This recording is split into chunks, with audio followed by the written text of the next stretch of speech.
All right, here we go. Is a video about me culling my collection, and there's a few fragrances that I want to get rid of, and here it is. It's a bit of a 90s sort of feel with this fast-paced sort of action, but I'm going to go through all of these probably in parts, and you're going to see that. I got my coffee ready as well, so let's get into it. All right, welcome back for part 2 of the culling, and yeah, this is going to be a long one. So let's get into it straight away. We've got Ferrari's Bright Neroli. These are actually fragrances that I'm wanting to get rid of. I'm trying to get rid of these. I'm either going to sell them or I'm going to give them away or I'm just going to straight up chuck them in the bin. This is Bright Neroli. I gave it a fair whack. It's probably down to half. I bought these brand new basically, and these have been discontinued as well, this line. Great Neroli. It's pretty good actually. Longevity, not that great. That's probably why there's a lot missing because I sprayed a ton of it on just to make sure that I'm not going crazy. But yeah, it's a decent smell. It took me this much wearings to actually figure out that I don't really like Neroli. Or if I do like Neroli, it's got to be done a lot higher quality than this. My favorite Neroli at the moment is Homme by Francis Kurkdjian. So not this. Unfortunately, that's discontinued as well. Yeah, what are you going to do? Next up is Jaipur Homme Fraicheur Epice. Now, I thought I was going to get rid of this. I thought I was because I thought, you know what? It's nothing special, and I want to get rid of this. As of the recording of the video, it was in my culling list. So here, you can see me sort of smelling it and then going, I don't quite know if I want to get rid of this. Maybe I'll keep this, and that's what I've done. Next up is Adres Croxatto Man. Now, geez, I want to get rid of this because of the bottle, and I'll show you now why. For such an expensive niche fragrance, the bottle is just absolutely shite. It's really shit. Like, you got to do better than that. Unfortunately, he spent all his money on making the juice smell nice. So I might give this another chance for probably another summer because it's a warm weather fragrance, because the fragrance is really nice. If I had a shelf to put this on, it wouldn't last because it just wouldn't look good on the shelf. So I'll give it another chance. Next one is Lalique pour Homme. Yeah, so this one, yeah, look, a lot of people say it smells like Creed's Bois de Portugal. I've smelled Bois de Portugal. Yes, it smells kind of similar. I've smelled the old Bois de Portugal, and that smells I just don't like those scents very much. Again, it's quite dry, this one. It does a pretty good job. Like, Lalique is the best bang for buck fragrance house in the game. Bottles are nice, fragrances are nice, and they're done quite well. But yeah, I hardly ever reach for this. And so it's got to go. It's a big 125ml bottle as well, I think. Yeah. See you later. What's next, Hans? Hey, Hans, you show me what's next? I'm trying to decide which one I'm going to pick. Okay, I'll put you over there. All right, this one is Aqva Amara by Bvlgari. Now, you can see this is a 100ml and it is sealed because it's my backup bottle. I want to get rid of this because I've got an open 50ml and there's probably around half left in that, and I rarely ever reach for it. In the summer, in the hot weather, I might give it a wear, maybe once or twice a season.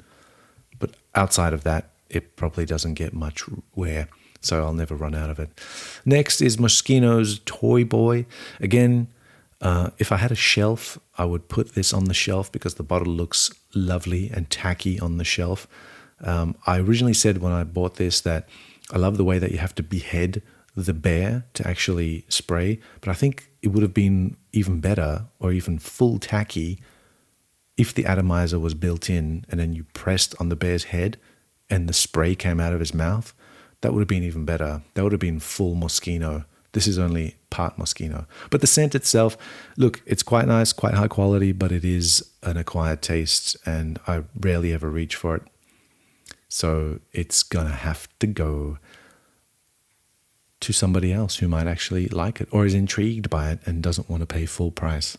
Like I said, I'm probably going to get rid of these for way less than half of what I paid for them, even though some of them have barely ever been used. All right, what's next? This is a mini. It's a 4mm mini.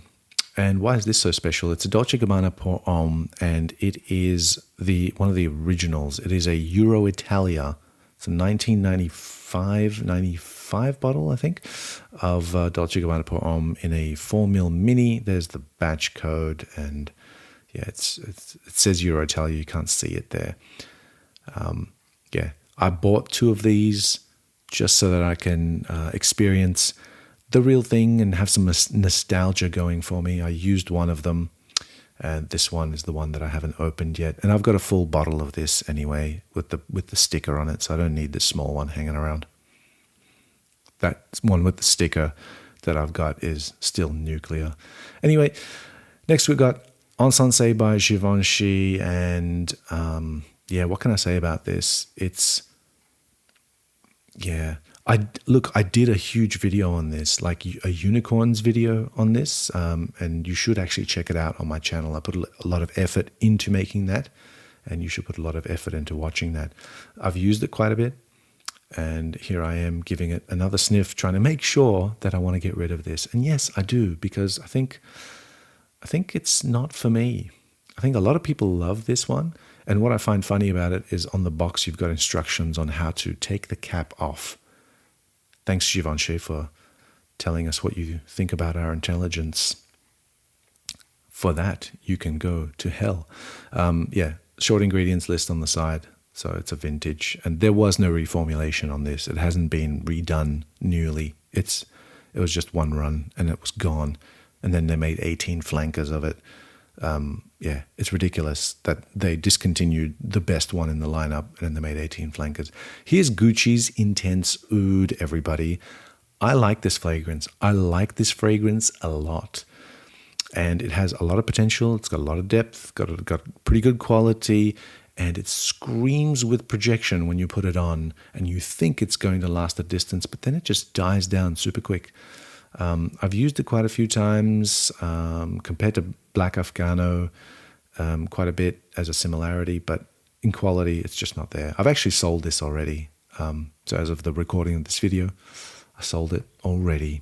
I do like it. I just don't reach for it often enough. And so it shouldn't just sit there, I think. It should go to someone who's going to actually use it. These are here to be used and enjoyed. Here's another one that didn't vibe with me as soon as the camera focuses. Oh, upside down. It's Kenzo Jungle Homme. Now, this is, again, a new reformulation. It is not a vintage. Again, another cheapie that I picked up. It's got lime. It's got nutmeg. And I find that fragrances which have a nutmeg note, I either hate or love, or both at the same time, depending on my mood. And I've used quite a bit of it, trying to test it out and make sure whether or not I do like it or not. It's got that little zebra brush, because zebras live in the jungle. Zebras don't live in the jungle. Zebras live like in the savannah. They don't live in the jungle. Fucking morons. And for that, you must go. No, I'm kidding. It's just I don't reach for it enough. What can I say? Some people really, really like this and consider this to be a classic sort of masterpiece, almost fragrance. Not to me. Not to me. It's fairly bland. It's not your run of the mill, that's for sure. But it's not my mill that it's running for. I don't know what that means. Run of the mill? 2 shots, you're dead. Another sip of coffee. I wish I had some coffee right now, but I don't. I have a bottle of water. Maybe I should sip some water instead to keep up with the video. Here we go. Magic hands, fingers wandering. What am I going to pick next? What am I going to pick next? Oh, look, it's a Guerlain. It's Black Perfecto by La Petite Robe Noire.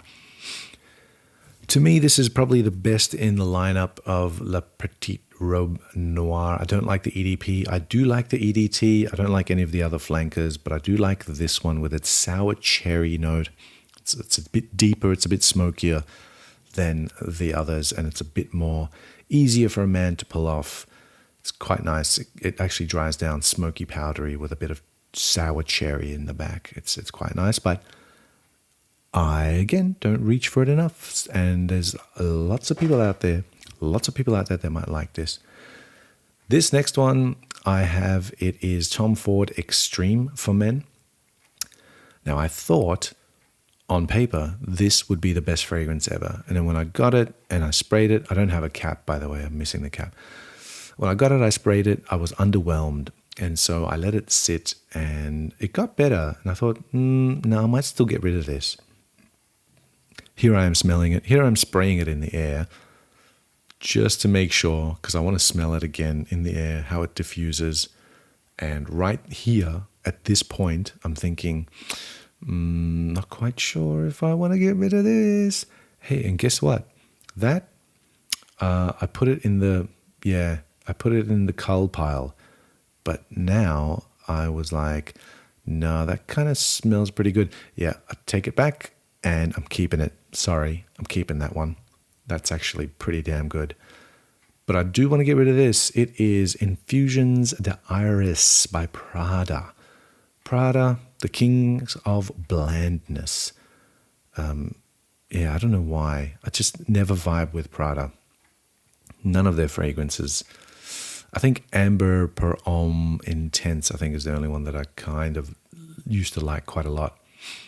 This, it's got other ingredients, but I don't really smell much other than some iris and some really distant supporting notes.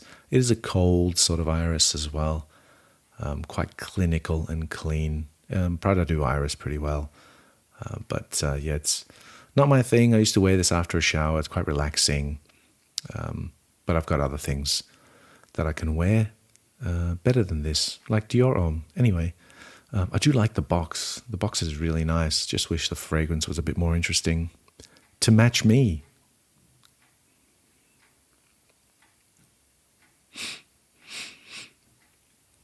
I feel like the more things that you hold on to, the more things hold on to you. So here I am letting things go, like this Tommy by Tommy Hilfiger. Again, not a vintage, modern formulation. I've worn it quite a bit, trying to figure out whether or not I smelled this back in the 90s. I think I may have, but it was so bland then, and it's so bland now that I don't really remember anyone around me sort of wearing it. Yeah, there may have been some people, but I largely would have ignored those people because they were just not my kind of people. So, Tommy, see you later. I don't think he's made anything interesting since this release anyway.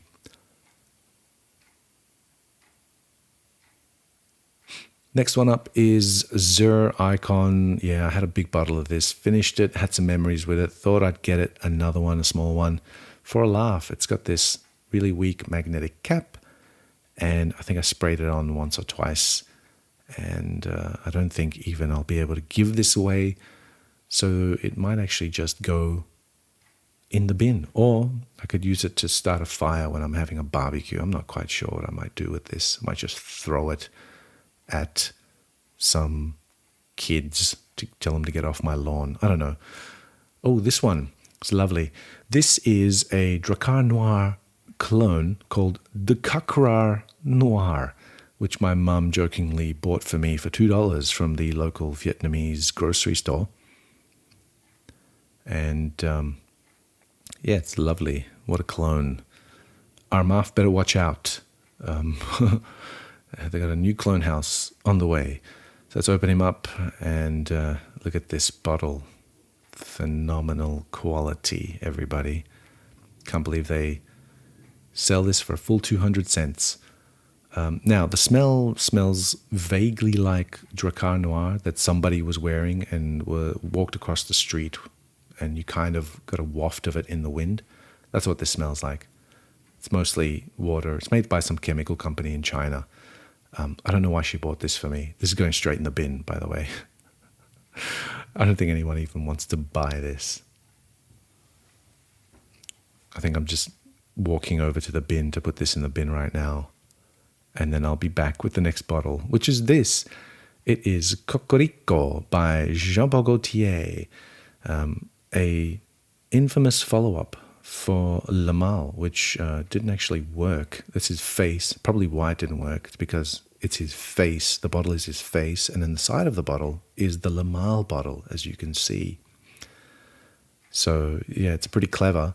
And Kokorico is the sound that a rooster makes. But this isn't a daytime, morning time kind of fragrance. You know? It's a very sort of patchouli kind of heavy sort of fragrance. It does sort of remind some people of L'Instant de Guerlain, but it's nowhere near good. Nowhere near as good, which is disappointing because one of my favorite perfumers helped in making that. Next is a niche. It's Amouage Fate Man. Way too spicy for me, I'm sorry.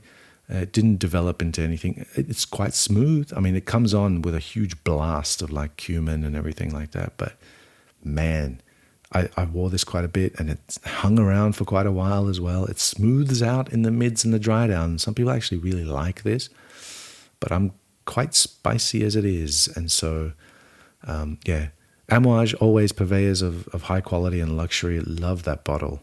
Love that. One of their best sort of bottle designs, actually.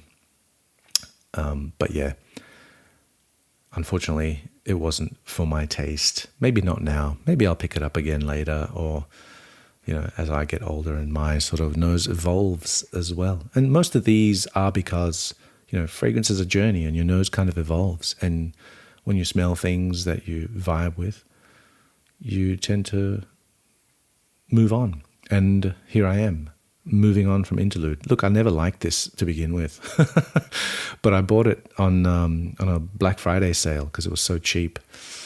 And I thought, yeah, look, I'll give it a proper wearing. And I have. You can probably see the juice level that I've put in there in the space of a few months to try it out, let it macerate, sit again. Way too pungent and, yeah, unforgiving. For me, there was no sort of real likable facets to it, in my view. Sometimes it would smell really nice, like amber, but most of the time it was like this cacophony of burnt notes and oregano. I hear it's been mellowed out in the new formulation and more wearable. Maybe I'll give it another shot. But yeah, not for me. So those two Amouages, I've actually already sold those. Oh, next up is Hugo Boss, The Scent, Private Accord. I bought this as a blind buy. It's a big 200ml bottle. And yeah, it wasn't bad, as a matter of fact. That very unique sort of Maninka fruit note. Yeah, big 200ml bottle. I'm showing you that. Maninka fruit note. And it's like almost just chocolatey. It's nice and warm. Like for end of autumn going into winter. Brilliant, really nice actually. Has a nice sillage, really nice sillage as well. Yeah, and I've worn it quite a bit, but probably not enough. I've really got to be in a mood to pull this out. And yeah, I bought into the hype, and I wasn't disappointed with this. It's just that I don't think I'll ever get through this or even reach for it. I've got other things that are way better quality. To go for now, so that's gotta go. See you later, mate. Some people really, I think it's been discontinued as well, so prices are getting higher, so whoever picks this up will be lucky. Ultra Red Man, wow, this got hyped up. I saw it, I bought it, and I went, psh, it's not that good. It's really not that good. Like, yeah, I say that, but I've used like a quarter of the bottle. Yeah. Nice one. Pretty hypocritical, isn't it? But then again, I am. Ultra Red Man, yeah. I gave it a fair chance, a fair whack. I don't think it develops much or anything like that. It's got that orange creamsicle sort of vibe to it, which super synthetic smelling. I don't want to smell like that. And that concludes part 2 of the culling video. And yeah, stay tuned for the next part, which is going to have more. All right. Cheers, guys.